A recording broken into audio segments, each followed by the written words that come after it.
എല്ലാം ശരിയാവും പാറു. ഞാനും പ്രാർത്ഥിക്കും നിനക്ക് വേണ്ടി.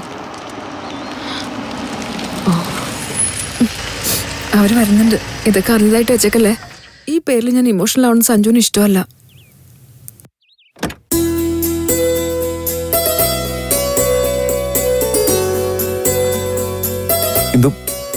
നമുക്ക് പോവാം.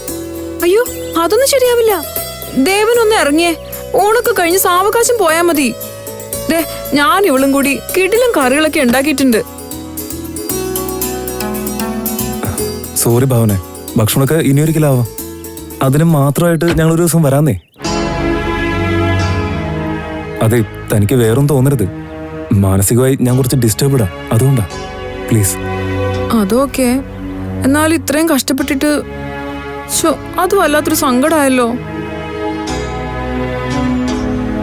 സങ്കടപ്പെടാതിരി. ഇനിയും എത്രയോ വട്ടം ഞങ്ങൾക്ക് ഇവിടെ വരേണ്ടതാ. അപ്പൊ മൂക്കുമുട്ട കഴിച്ചിട്ട് ഞങ്ങൾ പോവും കേട്ടോ.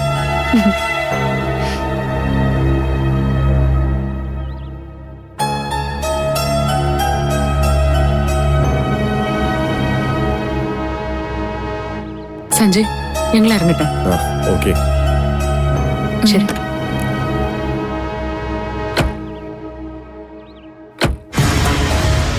എന്നാലും ഇന്ദു, എന്റെ ശിവേട്ടൻ. എല്ലാം എനിക്കറിയാലോ ദേവേട്ട. ഇപ്പൊ ഒന്നും പറയണ്ട. ഒക്കെ നമുക്ക് വിശദമായിട്ട് പിന്നീട് സംസാരിക്കാം. ഇപ്പൊ ദേവേട്ടൻ സ്വസ്ഥമായിട്ട് ഡ്രൈവ് ചെയ്യാൻ നോക്ക്. ടാറ്റാ.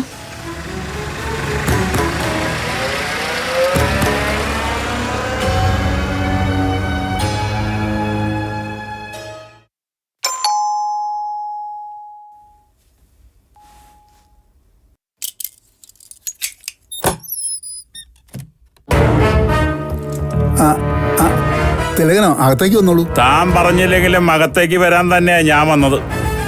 നമ്മളെ പിന്നെ ക്ഷണിക്കേണ്ട ആവശ്യമൊന്നുമില്ലല്ലോ.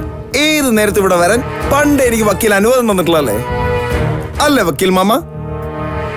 അല്ല, നിങ്ങളിപ്പോ വന്നത് എന്തിനാ?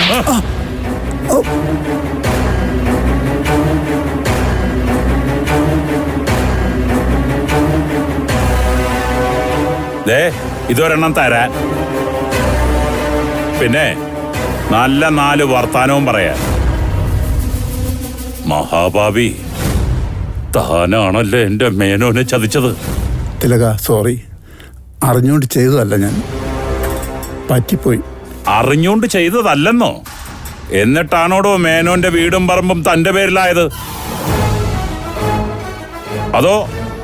അതും ആരും അറിയാതെ തന്റെ പേരിൽ എഴുതി വെച്ചതാണോടോ? മിക്കവാറും അതിനാവും മാമ സാധ്യത. ഈ വക്കീലൊന്നും അറിയില്ല. കാരണം അദ്ദേഹം ഒരു കൊച്ചുകുട്ടിയല്ലേ? അല്ലേ വക്കീലെ? ഞാൻ ഇന്ദുവിനോട് കാര്യങ്ങൾ പറഞ്ഞ് സെറ്റിൽ ചെയ്തിട്ടുണ്ട്. പിന്നെ നിങ്ങൾ വന്നിങ്ങനെ ബഹളം വെച്ചാ എനിക്ക് മറ്റു വഴികൾ നോക്കേണ്ടി വരും. മറ്റു വഴികളോ? എന്ത് വഴി? പേരുവഴിയായിരിക്കും മാമ വക്കീൽ ഉദ്ദേശിച്ചത്. എടോ കള്ള വക്കീലെ, ആ വഴിയെ കുറിച്ച് താൻ അധികം ചിന്തിക്കണ്ട. കാരണം ഏതാണ്ട് ഇപ്പൊ തന്നെ താൻ പേരുവഴിയിലുള്ളത്. തനിക്കറിയാവോ, താൻ കാരണം പെരുവഴിയിലായതേ ആ മേനോന്റെ കുടുംബ. അവരൊക്കെ തന്നോട് എന്ത് തെറ്റ് ചെയ്തിട്ടാണോ താൻ അവരെ ഉപദ്രവിച്ചത്? ആ സാവിത്രിയുടെ കൈകൊണ്ട് താൻ വാരിക്കുഴച്ചുണ്ട ഊണിന് കയ്യും കണക്കുണ്ടോടോ? ചോദിക്കുമ്പോ മാത്രമല്ലാതെ ആവശ്യങ്ങൾ കണ്ടറിഞ്ഞ് തന്റെ കീശ കുത്തി നിറച്ച് മേനോൻ തന്ന പണത്തിന് വല്ല കണക്കുണ്ടോടോ?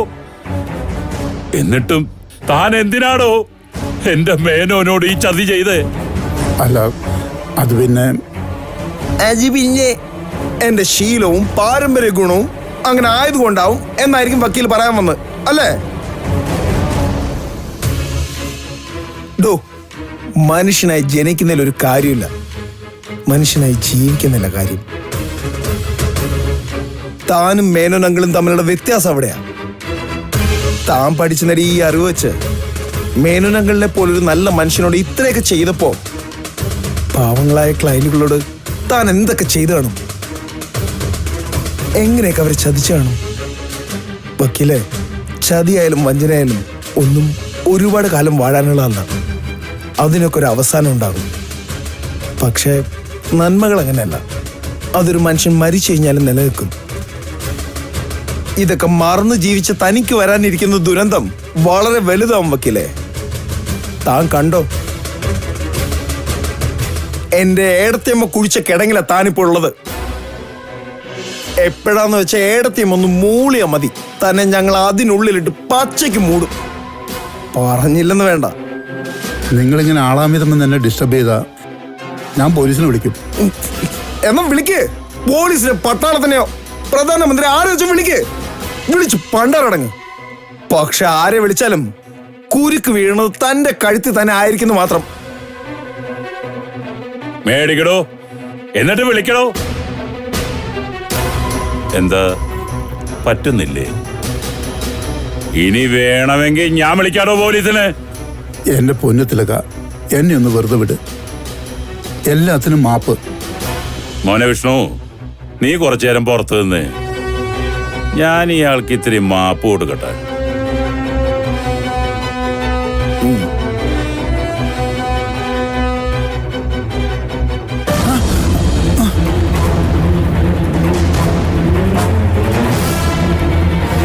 ദേ, ഈ പോയിന്റില് എന്റെ മേനോന് വെടിയേറ്റത്, അതും ഈ തോക്കിന്ന്. ഇപ്പോഴും ഇതില് ബുള്ളറ്റ് ബാക്കിയുണ്ട്.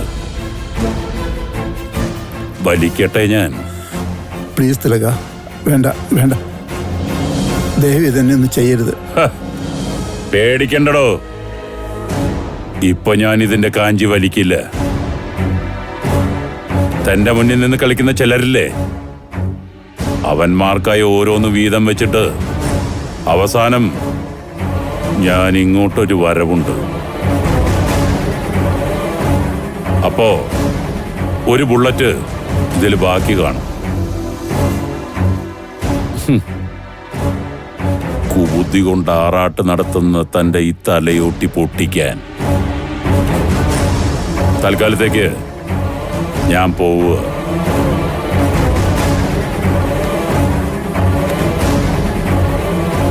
പോട്ടടാ.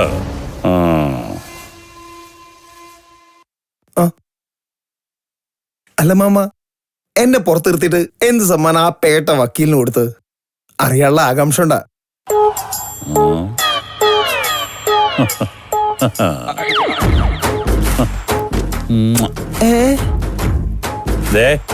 ഇങ്ങനൊരു രസികൻ സമ്മാനം. നീ വാടാ.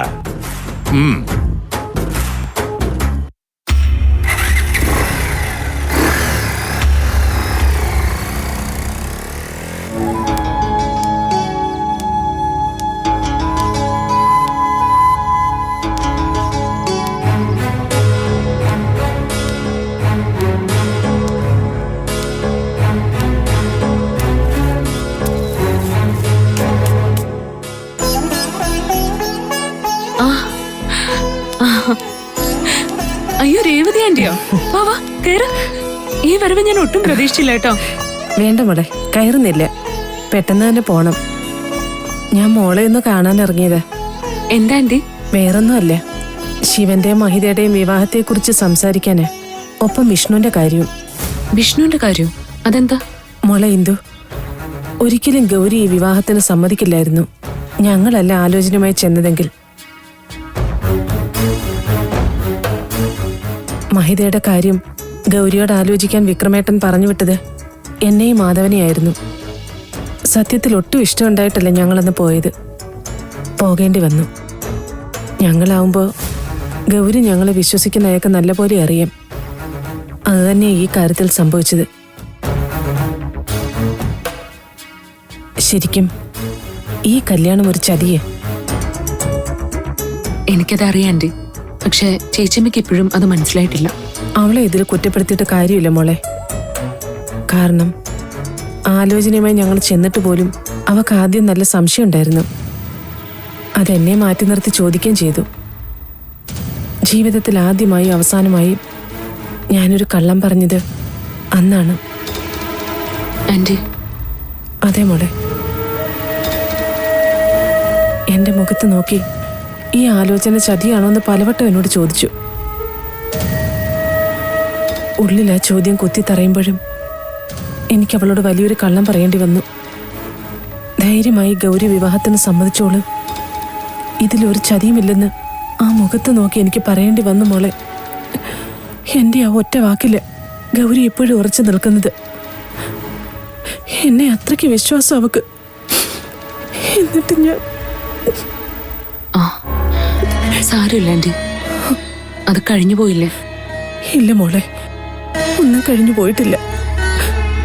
ഗൗരിയെ ചതിച്ച ആ നിമിഷത്തിന് ശേഷം ഞാൻ സമാധാനമായിട്ടൊന്നും ഉറങ്ങിയിട്ടില്ല. ഞാൻ പറഞ്ഞത് നുണയാണെന്ന് അവളോട് തിരുത്തിയാലൊന്ന് പലവട്ടം ആലോചിച്ചതാ. പക്ഷെ അതിന് കഴിയാത്തവണ്ണം വലിയൊരു കുരുക്കിലാണ് ഞാൻ പെട്ടുകിടക്കുന്നത്. ഇനിയും ഇത് സഹിക്കാൻ എനിക്ക് കഴിയില്ല. ആലോചിച്ചപ്പോ മോളെ വന്നെന്ന് കാണണമെന്ന് തോന്നി. മോൾ എന്നെ ഒന്ന് സഹായിക്കണം. സഹായിക്കാനോ? ഞാനോ? അതെ മോളെ, മഹിതയെ ശിവൻ കിട്ടിയാലും അവര് വിഷ്ണുവിനെ കൊല്ലും. അതിനുള്ള പദ്ധതികൾ ഒരു വശത്ത് നടക്കുന്നുണ്ട്. ഈ വിവരം മോളെന്ന് ഗൗരിയെ ധരിപ്പിക്കണം.